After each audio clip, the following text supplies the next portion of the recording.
Hello and welcome to today's RIMS webinar, Bermuda Captives, Turning Ideas into Reality, sponsored by the Bermuda Business Development Agency. My name is Justin Smollison, Business Content Manager here at RIMS, the Risk and Insurance Management Society. This session will be moderated by Leslie Robinson, the Senior Vice President and Head of Underwriting and Claims at Willis Towers Watson.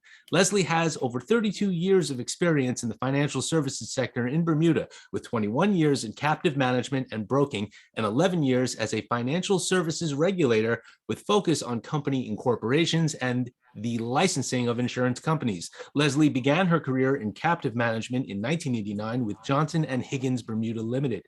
Her work experience in the years that followed include senior underwriting and management positions at several captive management and broking firms in Bermuda.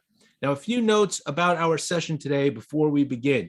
If you have a question for the presenters during today's session, please submit them by writing in the question box. Feel free to ask during any point in the presentation. We will reserve time at the end for Q&A. Following this session, the recording will be available on the Risk Knowledge page and opus of rims.org. All downloads and contact information will be accessible to the sponsor. And on with today's presentation. Our panel of Bermuda captive insurance experts will discuss the island's proven track record in meeting complex risk needs and how both new entrants to Bermuda's captive market and existing Bermuda captives are writing lines of coverage such as cryptocurrency, cannabis, and climate-related risks. RIMS is thrilled to welcome a lovely global audience, and now I will hand it off to our moderator, Leslie Robinson. Thank you, Justin, and hello to everyone. Bermuda is unique for several reasons. The quality of our captives, their longevity, with many being active for over 20 plus and even 30 years. We also like to say that we have quality captives, and we like to look at our versatility of our captives rather than just the quantity of numbers of captives in our jurisdiction. Joining us today for our discussion, we have Mark Allet, Managing Director of Advisory at KPMG, Gavin Woods, Partner at Carey Olson, John Turner, Chairman of Ad Bermuda, Oshini Yates, Senior Vice President of Captives at Davis Captive Management. I'd like to start today by having each of our panelists, Mark, Gavin, John, and Oshini, in that order, briefly introduce themselves.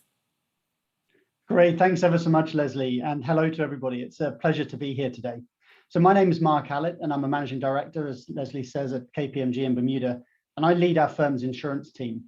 Our Bermuda team is a centre of excellence for insurance and captives within our global KPMG network, and we work with a large portion of Bermuda registered captives, insurers and reinsurers, as well as working with clients across the globe in relation to their risk management practices and risk finance strategies.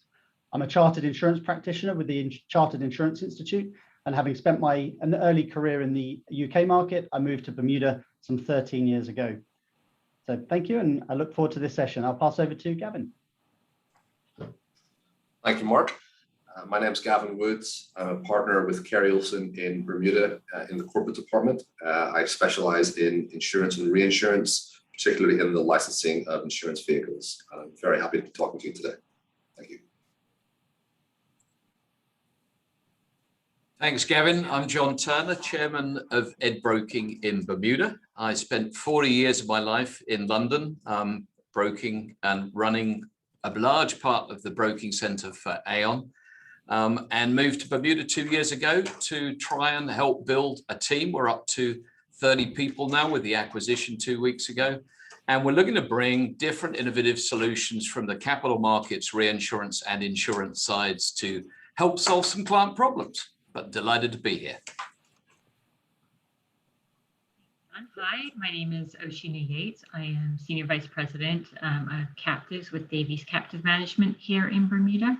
I have been involved in the captive space since 2003 in Bermuda. So over that time, I have had a lot of fun, I guess you could say, starting up captives, helping with their ongoing management, and then occasionally dealing with some of the runoff and closing down as well. Davies Captive Management is an independent captive manager, and we are our primary base is in Bermuda, but we have operations around the world in the US, Cayman, Guernsey, and the like. Very happy to be here today. Thank you, panelists. Appreciate you introducing yourselves. And now we're going to get right to our discussion. So, we've been in a hard market for a few years now. Adding a global pandemic to this has left us in a time where commercial insurance rates are much higher than in past years, and capacity has decreased over several lines of insurance. So, Mark, I'm going to ask you first. With respect to your captive clients, what changes have you seen? What has been their response as a result of this hard market? Thanks, Leslie. I would say it varies quite widely, actually. So we're in a fairly unique position as an insurance team sitting within a Big Four accounting firm. So we've got strong relationships both within the senior finance professionals of our clients as well as within the risk managers. So we often get the call when renewal terms are received by our clients. And I have to say, we're either used as an informal sounding board or even just an outlet for clients to vent their frustration with their renewal terms. And to be honest, probably not really an equal measure either. But in all seriousness, our interaction with clients really is often prompted by that sticker shock in the current market, that sticker shock of the renewal terms. But actually what it's doing is that's really just a catalyst to a much broader conversation with our clients. And I wouldn't say it's specifically even a Bermuda captive discussion. Actually, what we're doing is we're starting to have those conversations prompted by renewal terms, but actually the conversations that risk managers and the finance professionals within organizations are thinking about anyway. And as I say, it's just the catalyst to kind of move them forward. And that is about driving a desire to use an opportunity. So something has to change. There's a bit of a burning platform from those renewal terms to really have a bottom up look at the entire risk management program. So I'm going to talk a little bit later on in this panel actually about some of the methodologies we're using in talking to clients about actually how they go in and have a look at their risk management program and maybe make adjustments. But actually here, what I'll say is in doing that, we're fundamentally looking at a number of key areas. So one is how can the clients retain more risk given the current market dynamics and essentially their loss history driving a view that they are essentially leaking too much finance into the commercial market. So that's of course the catalyst, but they need an answer to that. So that is first and foremost number one. But secondly, it's about how can they address some of the emerging risks facing their business. So whilst they may well come to us and say, look, our D&O premium is skyrocketed this year. Actually, when we start to have that conversation, it's a much broader one. And that is about, where are the other gaps in the coverage? Where can you not buy cover? Actually, are you aware of all the risks facing your organization in today's climate? Actually, cyber is quite a good example of this, actually. So although cyber is not probably really an emerging risk anymore, I'd say it's probably more of a developing risk. But actually for cyber, the challenge the clients often raise with us is that they're not only suffering rates increasing and reduced capacity in the market, but actually the underwriting is getting more sophisticated. So how's the risk management team responding to that and making sure that the demands of the insurers around greater requirements of cybersecurity and resilience policies and processes internally, how are they actually being implemented and articulated to the insurance market? So for us, it's not all about trying to save money. It's about actually understanding the risk more and finding the right solution. Typically, that solution does incorporate a captive from our experience, but I think that's really it's really demonstrating how a catalyst might well just bring best practice into a discussion. The third point that I'd raise there is actually a point on ESG and climate change, actually. And this, for quite a few of our clients, in particular the larger corporates, they're really focused on ensuring that while they're assessing their insurance program in any way, they're actually doing it with one eye at least to whether there's opportunities for their risk management strategy overall, not necessarily just their captive strategy, but their risk management strategy overall is actually positively contributing to the ESG story of their group. I don't propose to talk too much about ESG here. It's a session in of itself, but actually what it is doing in these discussions that we're having, it's generating some really exciting whiteboarding. A great example of that is a discussion I just recently had with a client around some property cover for an industrial site. And that's where, the concept of building into a policy commitments to do more than just rebuild a damaged asset or plant, essentially putting things like build better coverage into those policies, whereby the captive can actually fund a rebuild of the asset in a more sustainable way. So that might well manifest itself through, building to in excess of standard building regs or something like that, putting more insulation in, making them more environmentally friendly. For large corporates as well, where they potentially have issues around sort of third-party impact to the communities, it's about whether those policies can start to respond and put funding in place for local projects. So in addition to indemnification, they're actually adding additional value in the communities they operate. So I think they're really exciting topics of conversation that we're having with our clients. But in summary, I'd definitely say the commercial rate environment across many lines of business is definitely driving that discussion. For us, it's really about how that discussion is broadened. And I'm sure actually there's a big discussion here around some of those lines of business and what the current market looks like. Okay, thank you, Mark. Sounds interesting and very interesting discussions, particularly when you're talking about, ESG and climate. Bermuda's well versed. It's becoming well versed with being able to find solutions to some of these issues and problems. And so, yeah, I mean, it's great what clients are talking about now and what they're having to deal with. John, I'm just going to pose to you, as an experienced broker in the market, I know you've seen a number of hard markets. I wouldn't say a number, but we've seen a few hard markets over the years. And so I guess I just wanted to find out from you, how is this hard market different? And more particularly, I guess, what difficulties have you encountered because of less capacity being available? Thanks, Leslie. So looking at the hard market we got now, as you can see from my grey hair, I've been through rather a lot of different market cycles, including 9/11, which I would say was really quite different from the one we're going through now. That was one big event that affected everything. And, authority was moved from the field by different underwriting operations that made it really difficult to get capacity. I would say that the good news today is that for most classes, and there are a few aside like wildfire and some aspects of ransomware on cyber, that you can't get the capacity you need, but for most you can. You don't always like the price and you don't always like the terms, but the capacity is generally around. The other difference is that we're 2 to 3 years already, depending on the class, into the hard market now. Post most, they haven't lasted as long as that. And I hate to break the news, but don't really see it changing a lot over the next 12 months or so from what we're seeing today. So I would say those are the reasons why things are a little bit different. I was going to go on from there, Leslie, and just talk a little about some of the losses and some of the other things that we've listed out here. So numbers are all over the shop on EDA, but anything up to 44 billion. The European floods that have taken people by surprise at 8 to 10, Uri at 10 to 20. And I think the biggest issue is from a weather and a climate point of view is some of the secondary catastrophe type losses. So what are we talking about there? We're talking about hail, we're talking about tornado and flood and freeze and wildfire. And those are the things that have come back. And you'll have all read about the results of the insurers and the reinsurers over the course of the last quarter that have been quite varied, but generally pretty heavy on the loss front. So we do see that the 1/1 renewals will be interesting. We expect it to be pretty tough.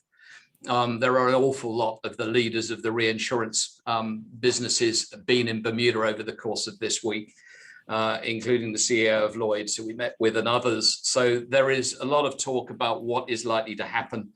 A lot of trapped capital in the ILS space that, of course, helps to lead to restricted capacity as well. So we think it's going to be an active and interesting 1/1 time. And I've only really talked about sort of natural catastrophe orientated things there. On top of that, you've got obviously the COVID related losses. You've got issues in the cyberspace around ransomware that are rampant. So it's not limited really to one particular area. But if I may continue, Leslie, I think that, looking at some of the positives, there are some great new markets that have come to being in Bermuda. There are at least 6 new markets, and talking to a lot of them don't have exclusions on, which is very unusual, given to them by the reinsurers. So they are actually able to address pretty much most risks that you can throw at them. And I'm going to, in a minute, talk about some of those areas that might surprise people that Bermuda's alive and kicking on. And then in addition to what we call the class of 2021, you've got new branches of existing insurers that have come to Bermuda as well. And there's another 4 or 5 of those. So we've got north of 10 new active groups that are looking at risk in a different way. And in a lot of cases, without restrictions on what they can look at. So that's exciting. And couple that with, there being at least 4 new independent brokers formed on the island in the last couple of years, including ourselves. We just, in the last 2 weeks, got bought by Ardonna. That puts us in a much bigger group, but we have 30 odd people. We are actually the largest now independent on the island, but there's several others that have also coming through and are looking to build out their platforms too. What does that do? That gives us a position to make a market in a different way to the past. I would always say that in the reinsurance world and the capital markets world, that's been happening, has been rampant. It hasn't happened as much on the insurance side, and we look forward to a surge in change there, and Bermuda continuing to be more relevant to clients. And of course, synonymous with Bermuda is the world of captives. And I think, for me, captives are a brilliant financial engineering tool. And there are a lot of them here in Bermuda. I know you were talking about the quality of them earlier, Leslie, but there are about 680 or so, which is still the largest of any domicile. And the ability to take on some of these tougher risks is good, and use the reinsurance market in a different way to lay off some of those risks, I think is good. At the minute, risk managers need every tool they can to try and help negotiate with the market. And I got to tell you, in my experience, the best way of doing that is self-insurance. There's nothing more powerful than being able to put capacity into a captive and have that as a tool to use as a negotiating point when, goodness, we need as many negotiating points as we can. But I really feel the captive route is and has continued to be great in that space. So just to bring things to a conclusion, just some of the things that there is capacity for, and Bermuda isn't the answer to everyone's dreams, but there is wildfire capacity that's meaningful on the first party side, on the property damage side. We're used to running heavy catastrophe risks and habitational risks, and there is some very, very significant excess capacity as well. 2 insurers on their own can put over $1 billion down in that property world. That's very powerful. And on the third party and professional lines, we talked a bit about crypto.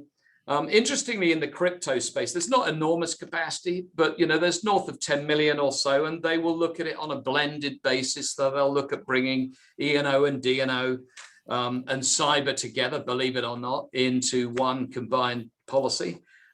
They want money for it, but they're able to do that. And then cannabis is another one, traditionally for Canadian registered companies, but there's capacity north of 30 million for D&O in that space, with 4 or 5 markets that will address that. And finally, cyber, that probably as topical as wildfire at the minute. But again, there's excess capacity and in some cases primary capacity for cyber here on the island. So for me, I moved here 2 years ago. This is the most exciting time for Bermuda, in my opinion. I've looked after Fortune 500 clients all my life, and I look forward to with all our other great brokers on the island, providing solutions through to some of you with some of the new markets and using captives as a great tool. But some more things to come a little later, but that's probably it for now, Leslie. Thanks very much. It sounds quite interesting. I mean, as much as there is a hard market out there and that, we've had the issues with capacity, it looks like Bermuda, as it has in other times of hard markets, as you mentioned, the World Trade Center, for example, and it just appears that Bermuda is still able to respond. So what you're telling us is really good information so that we know that, there are new markets, and not only are there new markets, but a number of the markets are actually now here with less restrictions or very little restrictions. And so again, this is where, the captives can be a viable solution because you can write it in your captive and then get the reinsurance at the back end, and your captive will pretty much mirror the reinsurance coverage. So thanks very much, John. That's been very insightful. And so I guess instead of feeling doom and gloom, we should be feeling very positive about how things are going, even though we are still in a hard market. So now I'm actually going to turn the attention to Oshina. We're talking about a hard market still. We've heard from John, who has spoken about not only the difficulties that we've encountered, but also, glimmers of hope, and, hopefully that even in 2022, that, things will pan out a lot better when it comes to the hard market, and at least on the capacity side. So, John spoke about some of these new covers like cryptocurrency and cyber and cannabis coverage, as well as wildfire. And so I just wanted to get from you, as a captive manager, what specific lines of cover, new uses of captives have you seen emerging as a result of the hard market? Great, thanks, Leslie. I agree. I mean, the information that John has given is fantastic for people being able to access the Bermuda market. And we're seeing obviously the interest in the cryptocurrency, coming from the cannabis space and that. But I think one of the most interesting things, and you won't see this necessarily in the numbers, but is actually the sort of broadening of how active the captives are involved in existing the parent company's insurance lines. So they're getting more involved in, the different casualty lines, professional lines, the D&O, business interruption, and then looking at some of the others, newer lines, cyber and the like. And they're really, I think, the interesting part about it is because of the hard market, they're obviously having to, as Mark had been talking about earlier, they're having to really assess how they're viewing their risk, how they're financing that risk, and what they can do. And so you're looking at, instead of, I would say a more traditional sort of tower would be the captive sort of sits in usually a primary-ish layer, and then they're purchasing excess. Now, what you're seeing is they may still be sitting in a primary layer, but they're using some of that capital, and they're actually taking some of that excess risk as well. And this goes to, John's point of, you then have, because you have that captive there, you have that ability to negotiate different layers. You can help manage the pricing that you're having to pay and the amount of risk that you're actually taking on. So it's really interesting to see how, just in the sort of, I'm going to call them the boring lines that, everyone does need cover for, how much there has been change in how those companies are viewing their captive and how they're like sitting there and positioning themselves in respect of the excess markets and the primary layers that they're willing to take on, not just increasing the amount of primary coverage, but working themselves into those excess layers on there.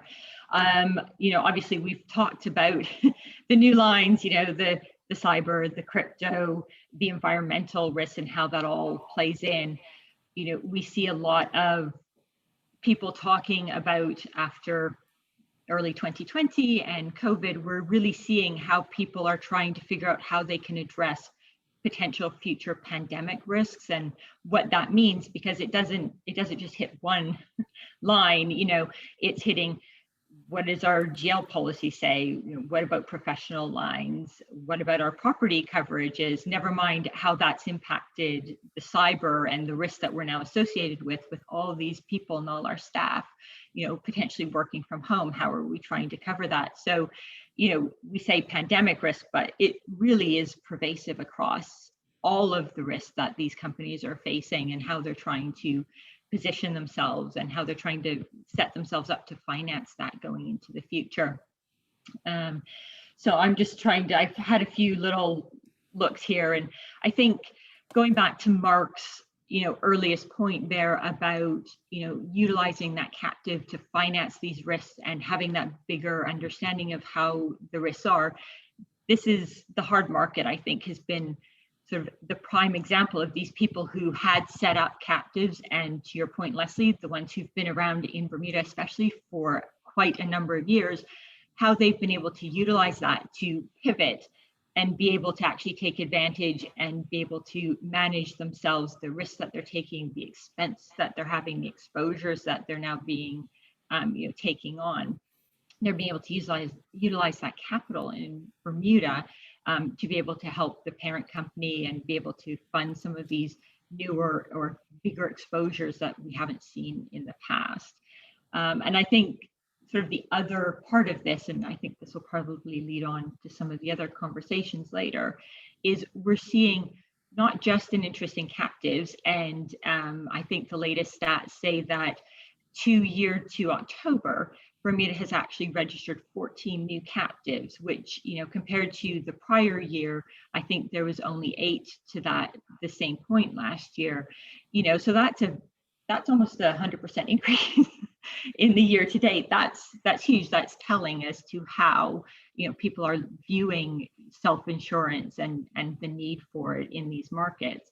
But there's also, we have the different capabilities here between segregated accounts, the new incorporated segregated account structures, as well as the traditional captive structures. So we're seeing interest from people not only on the self-insurance, but in the array of different vehicles that we have in Bermuda that can assist them in getting into self-insurance and managing the risk more effectively.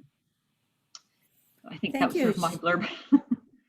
Thank you, Oshina. No, that's been very helpful. So it sounds like, and I guess you would anticipate this, where you're actually having increased deductibles or increased retentions, increased self-insured retentions, higher, taking higher months on the primary layers, etc., and even bursting into the excess layer. So yes, and those captives that have been around for a while and are highly capitalized are much better posed to be able to do those creative initiatives in their captives. So yes, that all sounds really good.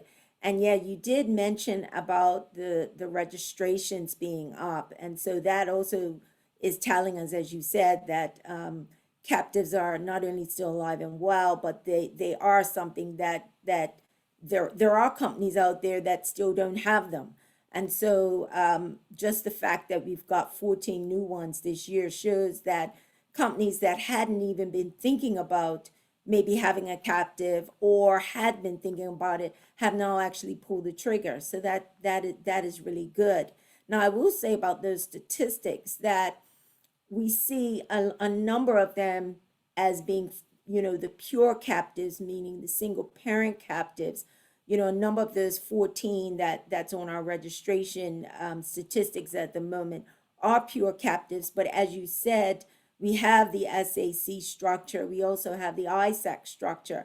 And I'm so glad we've got our lawyer on the panel, Gavin, who can hopefully give us a bit more insight into these different structures. And in particular, maybe talk about, from a regulatory perspective, the process for incorporating and licensing these types of structures. So I'll hand it over to Gavin right now. Thank you, Leslie. That may be the first time someone said that they were delighted to have a lawyer on a panel, but I'll take it. And those, we're certainly we've certainly seen an uptick in the number of captive formations and the interest in captives. And so that number of 14 this year isn't surprising. And I would also say that that number of 14 doesn't necessarily do it justice for reasons I'll get onto in a second, particularly when we're dealing with segregated accounts companies and what that means for the captive industry. But once a prospective captive owner decides that they want to proceed, the next step is to work out structure, to work out what does it look like for them in terms of formations and next steps. Historically, one of the original captives were mutual companies, and they dealt with mainly in the shipping sector. They are still around today, but certainly you wouldn't necessarily see them being formed today. Now you see it's this typical company structure, a company limited by shares, which means that the liability of the shareholders will be limited to amounts that are unpaid on their share capital. So that has benefits to captive owners. It also means that obviously the liability is limited, but you cannot use partnerships, you cannot use LLCs for a Bermuda captive company. When it comes to segregated accounts companies and the incorporated segregated accounts companies, they are still companies. So you still have to form and incorporate a company. And then you have to have an additional layer of regulation that attaches to those entities to allow them to ring fence their assets and liabilities. So if you decide to go a segregated account company way or an incorporated segregated company way, you would typically do that if you had multiple lines of business that you wanted to segregate and protect. So for instance, if a particular line of business didn't do well or potentially became insolvent, that would not impact upon other segregated accounts that were being run through the captive. So it's all about what's the purpose for that the captive is being set up for, and that will dictate what sort of structure or formation that you're going to have. One of the benefits of the segregated account company structure is if you've got the multiple cells or segregated accounts, but they don't have separate legal personality from the company itself. And what we've found is that there was a call for a different kind of structure, which was the incorporated segregated accounts.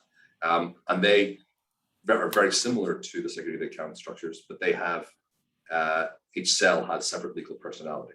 And so the benefit of that is that each of those individual cells could be licensed either as an insurer or could be licensed as an investment fund, or even in today's world, could be licensed to conduct digital asset business. So if you have an interest in, if the purpose for setting up the captive is in, say, an investment fund, but also in an insurance space, then an ISAC would be appropriate and certainly something that Bermuda has the toolkit to provide.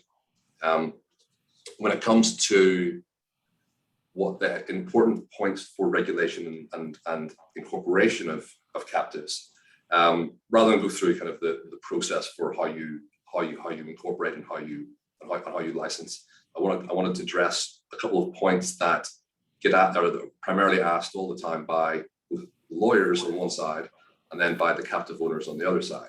So from the lawyer's perspective, we want to know about the ownership of the captive, because captive is a self-insurance risk management tool. So it's important to understand who owns the captive, so that we can ensure that the insurance is being written to cover risks of either the parent company or an affiliate. So you have to disclose for both for the incorporation side of things. So incorporation, you have to know who owns the captive all the way up to the ultimate beneficial owner. But when you're applying for the license, you have to be able to explain to the regulator who owns the captive and making sure that the risk that's being written covers that parent or an affiliate of the parent. And then on the flip side, when clients ask about setting up a captive, one of the big points that they're interested in is boards of directors and who they should be, what they can be. You cannot have corporate directors on a board of an insurance company. You have to have at least 2 individuals be on the board. So then the question is naturally, do these people have to be based in Bermuda? And the answer to that is not necessarily. If you have a local corporate administrator who administers the company and is the company secretary, then that alleviates the need to have a locally based resident director based in Bermuda. That's not to say that you can't do that. And what we often see is for the larger complex captives, they actually send or set up and have an independent non-executive director on the board who is based in Bermuda. And that demonstrates a nexus with the jurisdiction and ensures that decisions are being made out of the jurisdiction. Again, it's not a necessity, and it all depends. It's on a case-by-case basis. In terms of segregated accounts and ISACs, you have to query, when it comes to regulation and incorporation, you have to query the purpose for why you would want that. And oftentimes, if someone comes and wants to set up a captive, and they're prepared, and they have the expertise and they have the experience, and they're prepared to bring on board an insurance manager to assist with the ongoing running of the captive, then a pure captive is appropriate. But sometimes speed to market is something that's a big concern, particularly this time of year when they want to be set up for January 1, and they find that there just isn't time to get a captive set up. Normally takes about 4 to 6 weeks, maybe 4 to 8 weeks to set up a captive.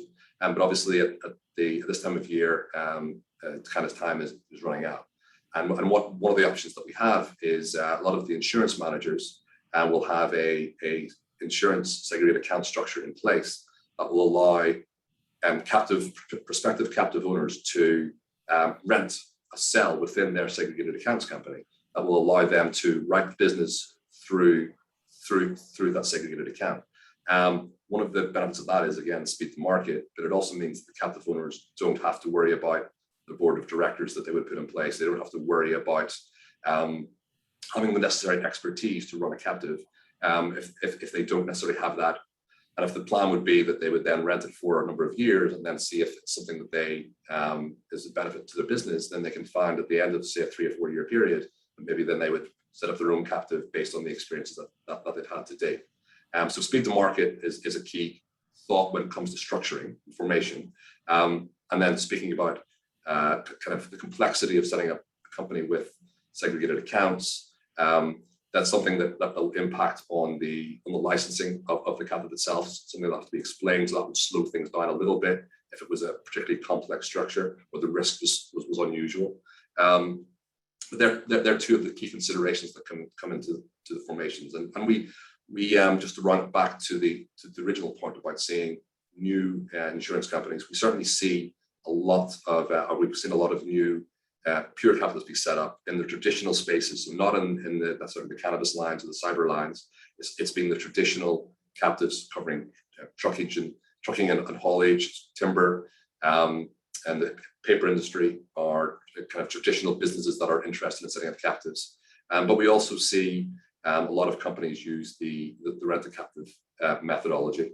And then just to finish off my point, we are seeing a large amount of interest in the, not just cyber, but in the cryptocurrency space sorry, I'll take a step back. The traditional insurance companies and captives are really US facing and North America facing. What we're seeing on the cyber side and the crypto side is interest from Asia, which are obviously have a good and have a large crypto industry, and now they're looking to insure and self-insure a lot of that risk. And so that's something that we expect to see coming through the pipeline in 2022. So it's an interesting time, and it's a good time for Bermuda to have a very diverse toolkit to be able to assist everybody. Thanks very much, Gavin. Obviously quite interesting. You gave a good bit of information because you not only talked about the various structures, but you also were able to speak to us about, the actual process of actually forming and also licensing, and that there are different reasons for choosing the different types of structures. It's just great that Bermuda is able to have quite a varied offering for clients, potential clients, because, they are always, looking for options. So it's great that, it's great we have not just the SAC, but we have the ISAC legislation as well. And, it was interesting because Mark and I have been talking a bit this week, and we were saying that, some are just happy to stay as segregated accounts or in a segregated account of an insurance manager, as opposed to actually having their own captive. They may have their own reasons.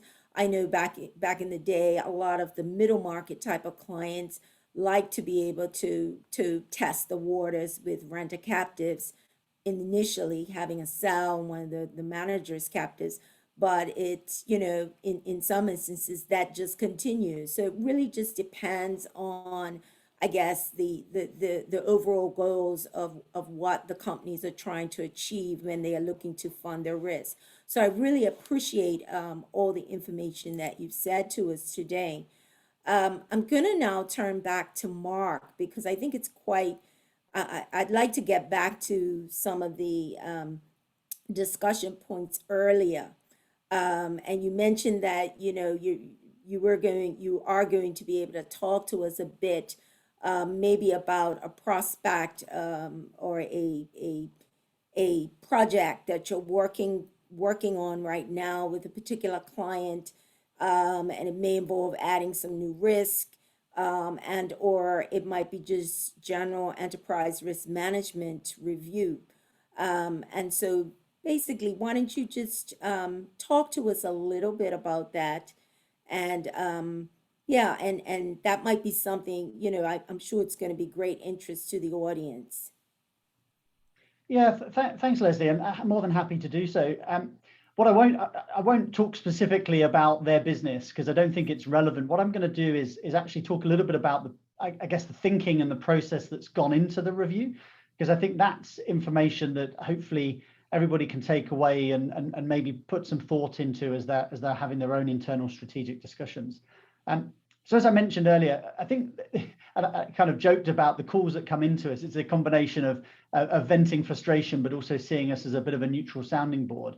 I think the reality is those points of contact are that catalyst that I mentioned, and performing that bottom-up review of their risk management program is universally accepted versus a knee-jerk reaction of saying, right, that's it, we're not going to rely on the commercial market, we need to retain this risk, how do we do it? There are some of those situations, and sometimes that is an effective outcome.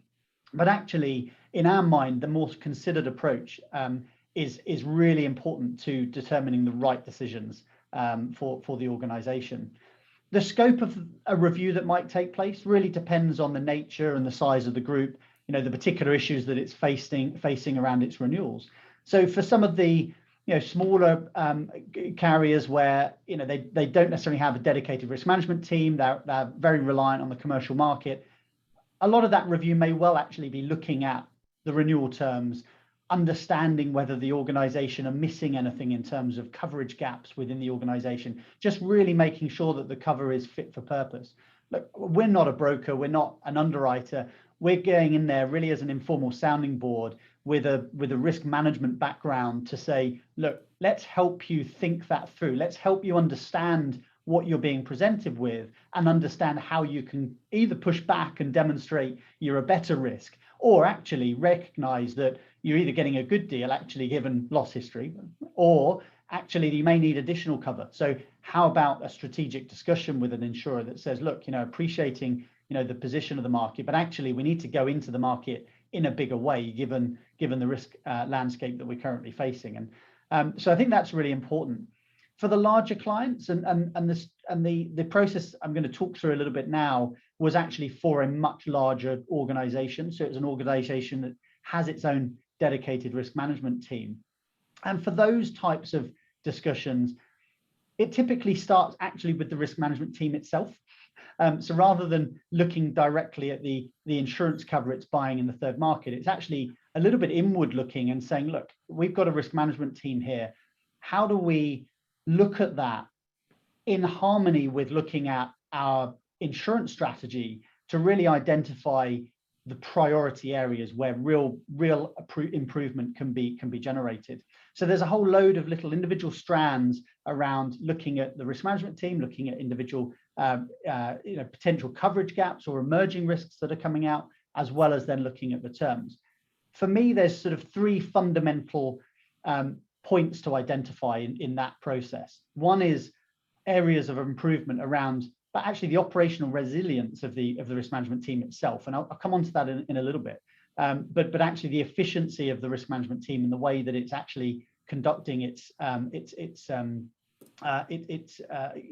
tasks that it's given by the group, as well as how the risk management team can develop in order to move along with either the corporate development of the group or the evolving risk landscape. The second area is actually largely data driven. So it's how is the data collated and how is it leveraged? That's partly a technology discussion for sure, but actually a real focus is on actually how is that data surfaced and how is that data then used to inform the decisions. And that comes back to sort of almost irrespective of the size of the group, it's important to be putting that best foot forward with insurers. It's important to be putting that best foot forward internally in informing the decisions that are made strategically around the risk management process, let alone the insurance placement.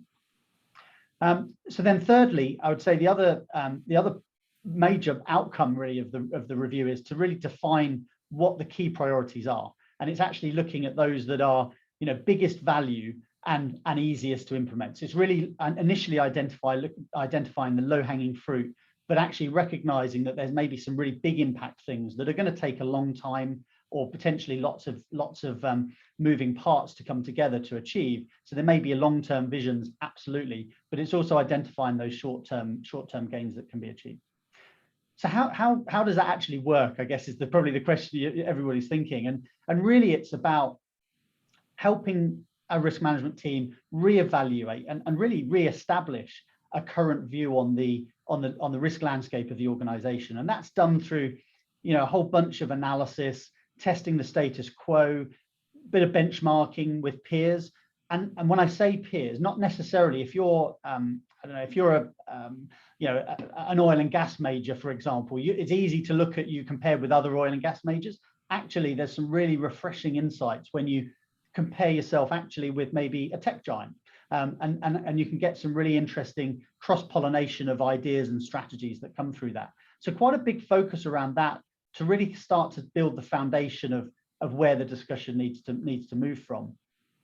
There's then quite a lot of testing really around the decision-making methodologies that are already in place and understanding and really determining the corporate risk appetite. How much risk appetite does the group really have? It may well be that it's retaining quite a lot of risk that it wasn't aware of. And by surfacing that, it may actually start to change the discussion and change the decisions, positively or negatively, depending on where you sit. But then also it's about once you know that, you then can start to make much more articulated views around actually what capital you need. If you have a risk appetite to retain as much as possible, actually how much capital do you need to retain that risk?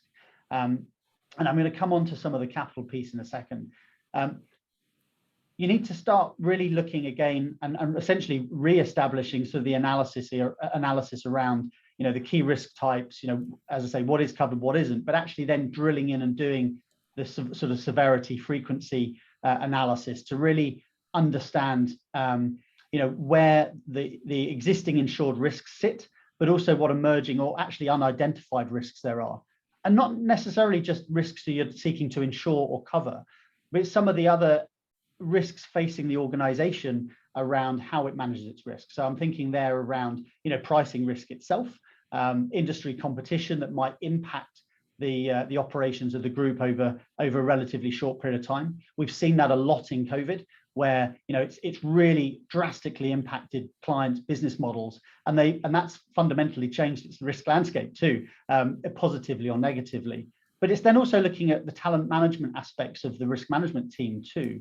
And on that point of talent management, I think challenging the actual risk management team itself, the structure, trying to identify the vulnerabilities, and that may well be vulnerabilities if there is a significant event, particularly when you're using a captive, depending on what your own internal capacity and bandwidth is. If a major event does impact the organization and there needs rapid response, is there actually the bandwidth or the specialist skill sets within the risk management team to respond to a certain modeled event?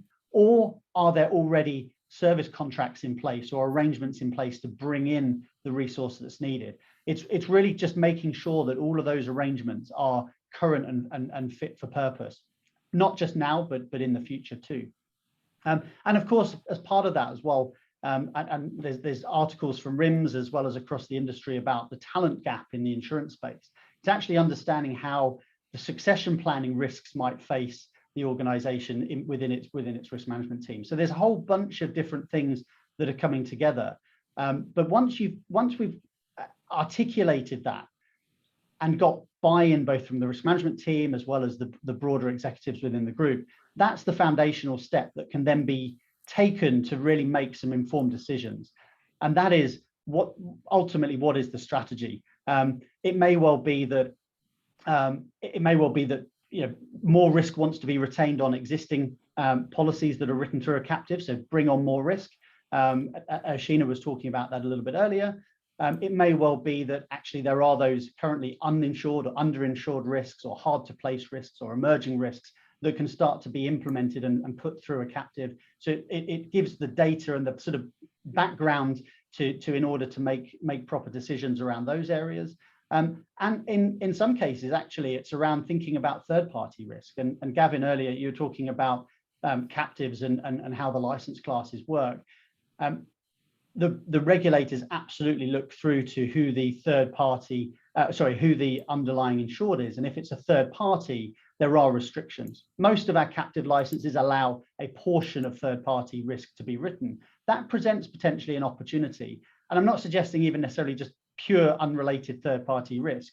Where we're seeing the conversations with clients is to say, look, if they understand a risk, could they look upward and downward along the distribution chain to see where actually providing cover has got strategic benefit for them, not just creating the captive into more of a cost center, but actually smoothing out some of the risks that are facing their distribution chain. Or perhaps they've got JV partners where they're working on joint projects and they're essentially already covering the risk anyway. So why not actually cover the risk of the JV partner? And again, that helps the organization impose more risk mitigation strategies to hopefully overall improve the risk climate. So that's a very quick run through. I'm conscious of time. We generally look at those aspects through 4 lenses. So we look at it from a strategic and commercial view, a legal and regulatory view, financial and tax and operational. And that's really looking at, is it aligning with the group strategy and then with the risk management strategy? Is actually what's proposed legally feasible? And that's where Gavin comes in. And actually, is it meeting the regulatory requirements that are imposed on the group through its captive or potentially its operations internationally? Is it actually providing the financial benefit? And that's where getting pricing correct, not just from a tax perspective, but actually fundamentally from a fiscal perspective is really important. And then what impacts it has on the operational side of things. So what I would say in closing on those comments, I don't think we've ever ended up with the results of any of the work that we've done completely aligning with what the preconceived ideas were going into the process. So I think to me, that kind of really shows that there's value in that process, whether it's done purely internally by the group or whether, experts from outside are kind of brought in to participate in that. So yeah, hopefully that was helpful. Yeah, thank you very much, Mark. Extremely interesting. I think a couple of takeaways is that, there has to be some discussion on risk. There's a discussion on risk management. And I thought that was quite interesting, even looking at the personnel and team members who are dealing with, day-to-day risk management at the organization. And then, of course, also the capital discussion. So very, very interesting. And I guess as a final thought on all of that, Mark, is that these discussions then may eventually lead to maybe additional uses of an existing captive and or new captive if, the company entity itself doesn't even have a captive. Am I correct? I think that's absolutely right. So to be honest, when we look at these supporting clients in this regard, the fact they've got a captive is obviously an important data point, but whether that captive is going to be utilized in the final view. Actually, we try to avoid too much of a preconceived idea there. What I would say, the reality is typically we do absolutely see the captive becoming more and more front and center once that work's done. But yeah, we're seeing quite a lot of scale ups in captives. And yeah, absolutely new formations as well. And the statistics in Bermuda reflected that. And you know, to Gavin's point, you know, many of those are not actually necessarily standalone captives. So a lot of them are cells within those renter captives. But yeah, I think that is a really key point. And the other just quick point that I would make is, even though they're corporate clients that are using a captive, there's a lot more of a mindset around actually a commercial viewpoint around risk diversification versus concentration. And although the insurance regulations for a captive are relatively light in terms of they recognize that, you know, it's sophisticated parties and internal risk transfer, actually it's the corporates themselves that there's a lot of focus there around making sure that they are actually putting risks in that are complementing and essentially protecting the captive as a long-term venture. Thank you. Again, mindful of time, I want to now just get into the question and answer period. We do actually have two questions. And I think the first one I might pose to either Oshina or Mark. The question from the audience is, don't most or all captive markets require a letter of credit when the customer has a strong financial position? I can start with that one if you like. I think a lot of times it depends on the actual structure of what we're actually trying to insure. If there's fronting companies involved and the like, sometimes there is a requirement for capital to be put up to the benefit of that fronting company, who is then ceding the risk down to the captive. Sometimes, depending on what the parent company's financial position is as well, there may be some kind of requirement there from that side of things. So it's not always the case, that's definitely not, but there are definite situations depending on the structure where that would be something that would be required. Right, okay, thank you. And then we've got one other question. Have you noticed an uptake in captives in the healthcare or pharmaceutical space? And that can go to anyone, really. I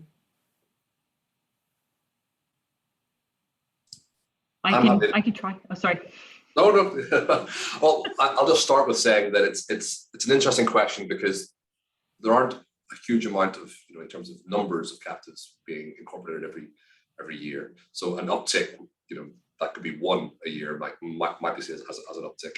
But I would say that healthcare captives are have an interesting structure in how they're being set up.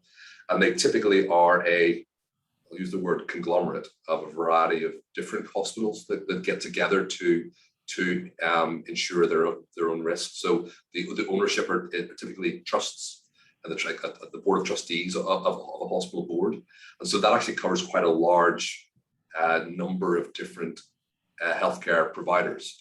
And so you'll find that you probably need to have new healthcare providers in the jurisdiction to then need a captive. And so I wouldn't say there's been an uptick, but I think that a lot of the healthcare providers are already catered to by a captive. So that's all I would say about that. Thank you. Thanks. And I realize the time right now. And so we're just going to pretty much wrap up. We had a final thought about, well, why Bermuda? But I think the audience has pretty much, or should have gotten away with, I guess, or taken away from this, why Bermuda? Why we continue to be the leader in captives. And I think, you know, really it's about our innovation and the fact that we continue to respond as a wider market, insurance market, having both having insurers, reinsurers, as well as the brokers to help us to be able to respond to meeting the complex risk needs of, you know, the clients that we deal with. So I want to thank the panel for this discussion, and I'm sure that the audience got a whole lot out of it. So now I'm going to turn it back over to Justin. All right. I would like to thank Leslie Robinson, Mark Allet, Gavin Woods, John Turner, and Oshina Yates for their time and expertise A copy of this webinar will be archived on rims.org within a few business days. I'd also like to thank the audience for their wonderful participation.